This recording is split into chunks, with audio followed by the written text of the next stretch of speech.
last couple of weeks, I made my way to Sigonella, Sicily, and did all hands calls and met with people there. Made my way to Rota, Spain.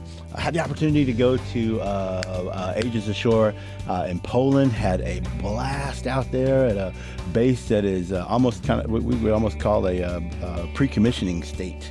So there's still construction going on, but there's sailors that are there who know what the heck they're doing, working to stay proficient, within their profession.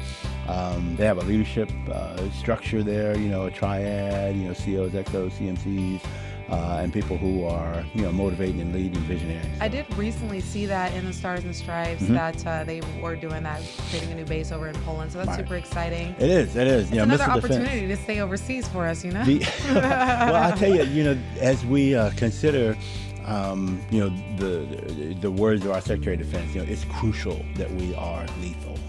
And part of lethality is defense. And so missile defense of the European continent is a big deal. So Devaselu, Agents Ashore in Romania, that facility is extremely important to the defense of our NATO partners here. And so will be, or so will the Agents Ashore in Poland. So the opportunity to go there and see sailors, and they don't get a lot of visitors. I mean, they get a lot of political people who show up and say, okay, we're spending X amount of dollars, what's the current state of affairs and so forth. And I don't want to be that. In fact, I'm not that. I'm the person who shows up and says, okay, what are you doing? Let me see, how important it is. Okay, let me also tell you what's happening around the Navy. It might be important to you in your career. And then let me show some appreciation. Let me recognize the things that you're doing. And so to go talk to those folks, and then turn around and come back and talk to fellow leaders in the Navy, to include my battle buddy, Admiral Fogo and Admiral Fanchetti, and let them know how things are going, like the real, true, deck plate experience. It's just one of the most rewarding things I do for a living. Yes, I love that about you, that you are not, because you got high rank, you got your big dude, and then here you are still shaking hands and making conversation with us junior sailors. So it's really inspiring. I like it. Well, I thank you for that, and I'll tell you, I feel what sailors feel because I'm a sailor. Right. And I remember well. Oftentimes I'll start an all hands call by saying, I remember being you, standing in ranks, and some old, high ranking somebody walks in saying, I am somebody. And I'm like, okay, what's that really mean to me? I said, so I don't want to be that person. Let me just start with, okay, here's who I am, and here's what I can do for you. Let's get to the part where we have for real conversations. And so that has been super rewarding. So be out there doing that. As I said, doing all hands calls. I went aboard Kearney and Porter, visited them while I was in Rota. And shucks, I'm gonna tell you right now, we are getting after it in the theater all over the place. So the increase in volume. So here's an example. I did the radio show with the CEO of the base in Rota. Super personality. His DJ is tight. He reminds me of you. So he says, he was telling me that last year they did about 9,000 crane movements for the year.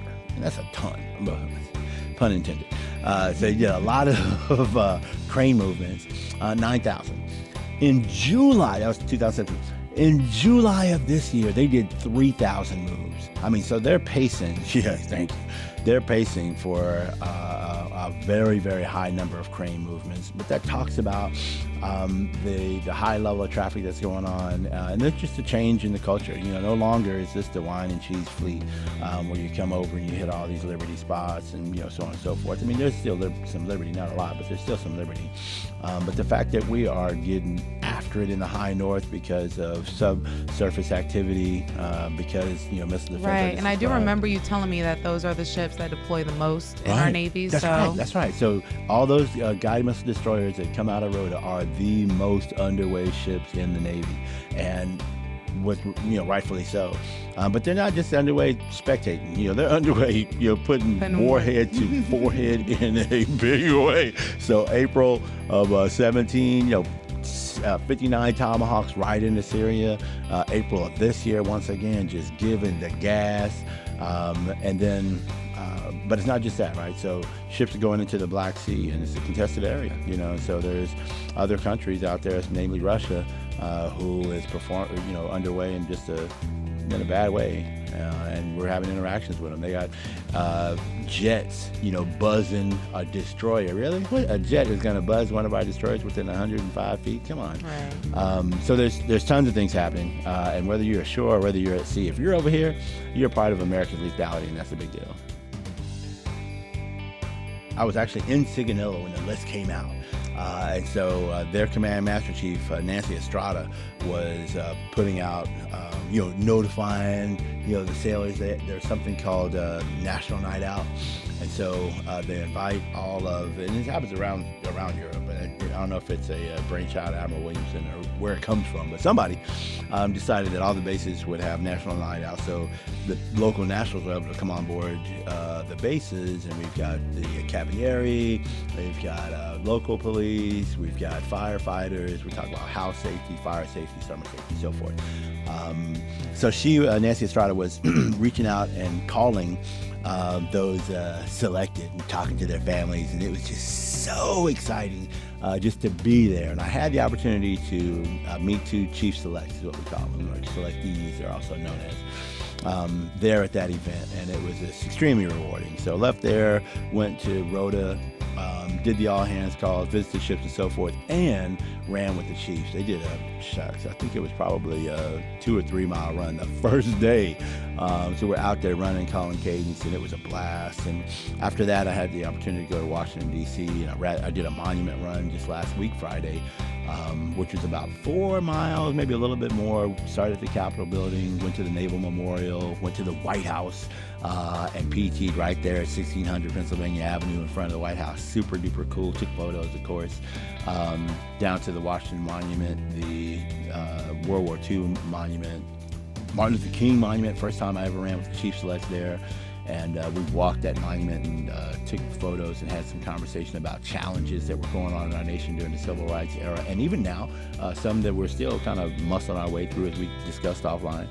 And then we stopped at Lincoln and we said the Sailor's Creed in front of Lincoln Monument. It was boss. That sounds so powerful. I would feel so great to be a sailor in that moment, to not only go through our history, like our American history, right, and then to stop at one of the greatest presidents and just do the creed right there. Yeah. That's powerful stuff right there. I love that. There's something about that creed, right? And so we say it before training. Oftentimes we say it at quarters or before a big evolution to kind of synchronize ourselves. We are all United States sailors. And to be able to have that conversation, it feels good. But to do it, like you said, in front of the Lincoln Memorial, come on. And here's what's neat, right? So initiation this year, different than years gone by. So when I was initiated, I'm a 20th century chief, millennial chief, whatever. What we do now is way, way, way more inclusive. And so on that run last week in Washington, D.C., you know who we had with us? We had about 20 trainees from the ceremonial guard. Folks who just joined the Navy, maybe they've been at the Guard, they haven't fully qualified in a position to go be a armor bearer or whatever the case, tombsman or flag person or rifle person. They haven't qualified to do those things yet. They're still in training. And so to have them run with the Chief Selects, and then there's a ton of Chiefs out there running and giving support as well, their start to our Navy magnificent. And so the Chiefs training, the Chiefs initiation, history and heritage, yes, very important, but knowing your rate and knowing the responsibilities that come with being the chief, because you're chief first, and then you are that rated professional. But when we look at you as that rated professional, you have to be the consummate professional. You have to be fully, not really all-knowing, but you have got to know, your skills have to be tight, because all ratings lead to lethality. Very frankly, so whether it's you on the radio, or whether it's a culinary specialist in the galley, or FSA supporting the culinary specialist who's supporting the crew, or whether it's an IT or a fire controlman, agents type, whomever it is, all of our ratings lead to lethality. I mean, the Navy runs off of the jobs, our rates. Fact. So Fact. In order for it to be a smooth operator, you need right. While we need to know your stuff. On the cusp of Sade, right? So the thing is, people are our most precious asset, which is why we the people are the gold line of effort, and the CNO is designed for maintaining maritime superiority. The precious thing, the thing that we absolutely need to maintain global maritime superiority is people who know what the heck they're doing. And what we must know as those people is that, I said it already, I'll just say it again because it's worth saying, all ratings lead to lethality. And speaking of lethality, we just got a letter or memo that was sent by the Secretary of Defense to all of the military chiefs. And the topic is discipline and lethality. So the Secretary Mattis called upon us, and I'll just quote it a couple times if that's okay. He said that General Washington was commanded an outmanned and outgunned group of patriots that defeated Great Britain, the strongest military in the world at the time. And he observed, talking about Washington, he observed that discipline is the soul of an army. It makes small numbers formidable, procures success to the weak, and esteem to all. And as we are in a Navy that is pretty lean, there are probably very few listeners who would not say that we need more people doing whatever that job may be. So I know if I gave you 5 sailors to be part of the video division, you'd be like, okay, yeah, I can use them because we have this amount of products that we need to do, and it would be better if we had more people. And across our Navy, that could certainly be reflected. But if we maintain discipline as observed by President Washington, or General Washington at the time, then it makes us a formidable force. And that's still an enduring truth. The Secretary of Defense goes on to say that the military justice system, because it's discipline and lethality, so we must maintain a self-discipline when it comes down to adhering to the rules as well. So he says the military justice system is a powerful tool that preserves good order and discipline while protecting the civil rights of service members. And so when there is someone who steps outside of the rule system, then they have to be held accountable, and they should be, not swept under the rug. I was a junior sailor, and even now as a senior sailor, I see things happen and we just kind of sweep it under the rug and we don't handle it with the Uniform Code of Military Justice, and that's what that's there for. And then he goes on to say, we have, and this is the last thing I'll say. He goes on to say that we have no God-given right to victory. We have no God-given right to victory. It means we have to put in the work and work for it. He says that discipline is a competitive edge, and we must seek to maintain it each and every day. And that's something for all of us to do. For us to be the Navy our nation needs, for us to maintain that status, we've got to apply discipline, and we have to hold each other accountable. So through the season of the chief and initiation, we're just reminded of that.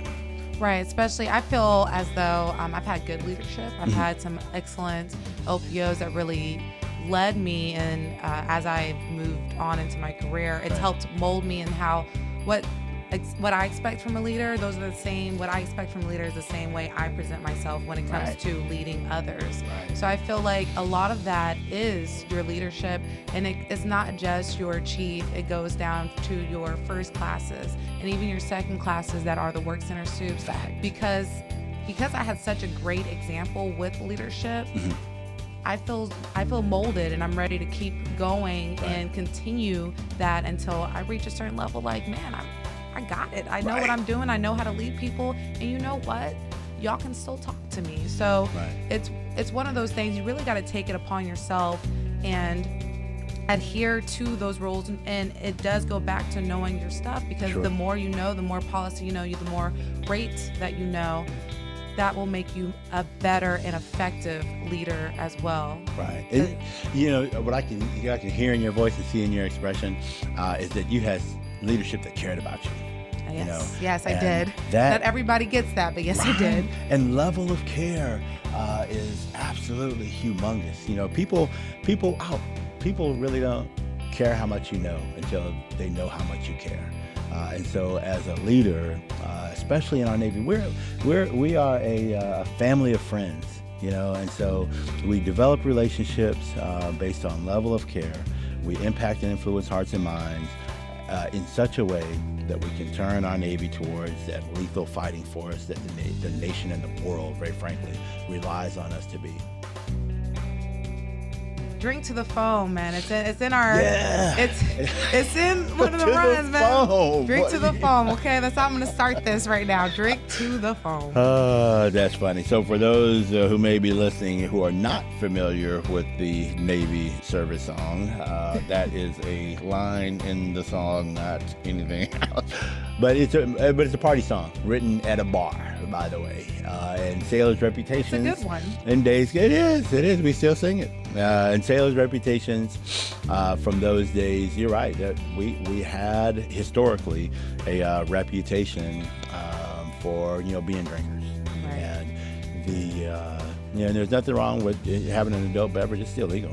And so our encouragement is that we do all things in goodness and in order. And so if you have a drink, just do it responsibly.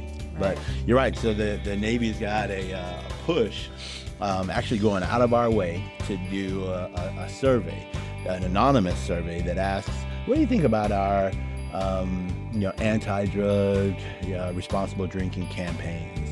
And with that information, we're going to have an impact on what the next campaign will be. So if you remember, and maybe it's young you remember, but there used to be a "Don't Be That Guy" campaign for drugs, and it showed up.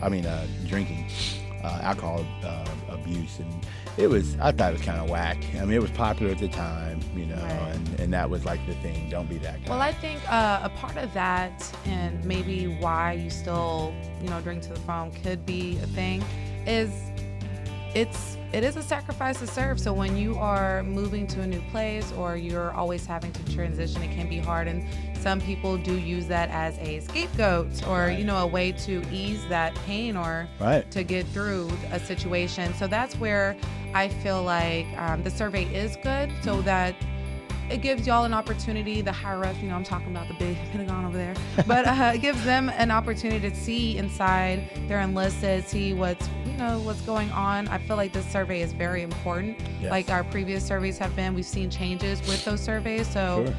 with this, I wouldn't think of it like the Navy, big Navy trying to get into personal lives. I'm thinking more of they just want to protect and take care of their sailors. Sure. And make some changes to maybe prospective components, like whether it's the different, like whether it's training Mhm. or assistive programs, like make changes to those. That way we are well taken care of, and the Navy as a whole Right. is a healthy. Because if it wasn't for sailors coming up with ideas, innovative ideas, and we need that in a way like we've never needed it before. But if it wasn't for someone's innovative idea, we would have never came out with the Safe Ride program. So, for example, on my ship, the Chiefs Mess would sponsor. We were responsible for the Safe Ride program. And so, if a sailor found themselves out in town drinking, or whatever the case may be, realized, okay, I have no business driving. We had distributed these cards that had, Safe Ride. You give this card to a taxi cab driver, and then based on whatever that number is, the charge would come back to me as the command master chief, and the Chiefs Mess would pay for those sailors to get home safely. And then again, innovative ideas. And so sailors were like, oh, that's a good idea, and a few people used it. They're like, well, how do I get back to my car? And so what we then did, because you have to ask the question, and if you don't ask the question, it's no. So they asked the question, and we were like, sure, we'll pay for that too. So boom, pay for them to get home safely and then go back and pick up their car. And so that was from an innovative idea. And here we are again at the Navy level, taking a look at, okay, is our program effective when it comes down to helping sailors keep what they earn? So it's super important. It's your career, especially if you're trying to stay in the Navy. You got to. This is something to watch out for and something to be made aware of. Sure. Yeah. So. And the Secretary of the Navy, when he came out to visit, he said something I thought was really interesting, and it's a great perspective to hear from the Secretary of the Navy. And he said the person closest to the problem often has the answer. And so that is strong. I like that a lot. Okay, SecNav, I see you. Yeah, that's awesome. And so here we are, in an environment where we're given the opportunity to prove that. And Right. so, to every sailor, whether you're listening on Facebook Live or listening on the radio, or perhaps you're watching this recorded, hop on the internet machine and look for these surveys. And so the information can be found at the Navy.mil public website. And if you go into 21st Century Sailor, that is where you can find the survey and get that thing executed. So we need as many people to participate as possible. So please don't delay. Again, hop on the internet, whichever search engine you use, and go get that survey done. Since we're talking about like Navy careers and everything and how impactful that is, let's move it towards exams. I actually have a friend who is studying. She's annoying me with how much she's studying, but I'm so proud of her for actually studying. So and for those of us in the enlisted force, we should remember that we have a lot to do with our advancement and the opportunity for us as a Navy to show our rating competency. There's a rating exam. And I don't think there's a better way. I don't know of a better way. Completely no opinions involved, no matter what your relationship is with your work center SIP or your LPO, your CO. They've got nothing to do with that pencil hitting that paper, that number 2 pencil. All you. Filling it, bubbling in, every circle fully so that the machine, can read that you put a dot in there. So the rating exams are upon us, yes. The first exam is September the 6th, followed by September 13th, and then September the 20th. And locally, they'll be held at the Child Youth Center, which is where you do the rating exams. Right. I always love what you say when it comes to exams. You're like, it's. Oh yeah, I want you to luckily make your way there. Right. That is favorite line. Favorite fleet line. I despise luck. I very spontaneously one day, and here I am about to say it again into the radio. But I told this group of sailors, I said, if luck was a person, I would put them to the ground, my foot to neck, and kill them, because I don't want you to luckily make your way into a position of responsibility and authority beyond your capabilities. You want to get luck? Play the lottery and break me off. But do not. I do not wish luck. But what I do wish is that, and I mean this with all sincerity, is those sailors who are preparing to take that exam, study first and foremost, and then after you have broken open that book and went through your study material, sit back and think about what you have studied and the importance of it. Consider those things as well, because my true hope is that your rating exam score is a reflection of your preparation. So through your study, through your on-the-job training, through your interaction with sailors within your work center, your division, your department, your command, my sincere hope is that final multiple score, like I said, is a reflection of your preparation, therefore your advancement and readiness to take on a higher level of responsibilities.